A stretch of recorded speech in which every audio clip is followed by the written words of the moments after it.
E a Clara perguntou o seguinte, só pra ele falar sobre os boatos dos seguranças dele serem PMs. Não, mano, tipo assim, você sabe, mano, eu sou o menor Todd, né, mano? Então, pra chegar perto de mim, não necessariamente meus seguranças são PM, mas eu tenho seguranças que, como tem experiência em troca de tiro, se alguém tentar comigo, né, mano? Tá ligado, você sabe, todos os caras têm, mano. Não necessariamente é PM, né? Não tem. Sim, Porque eu não conheço muito, mas tem vários tipos de polícia, né? É normal. Vários tipos de pessoa que tem arma, né? O PM é normal fazer bico por fora, assim, de segurança, né? Não é normal artista ter polícia como segurança. É Que os caras normal já sabem porque atirar, né? nós precisamos da segurança armada.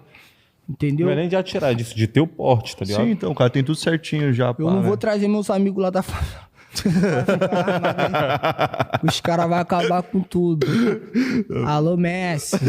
Os caras vão querer acabar com tudo. Mas é isso aí, mano. É o que nós tá falando, mano. Nós tá mudando, tá ligado? É uma outra vida, é uma outra parada. É que a galera vai... Geral tem segurança, tá ligado? Quem não tiver um segurança... Quem quiser ter um segurança armado vai ter que ser o polícia ou... Polícia, algum bagulho assim. Vai ter que ter algum tipo de licença ali. pô.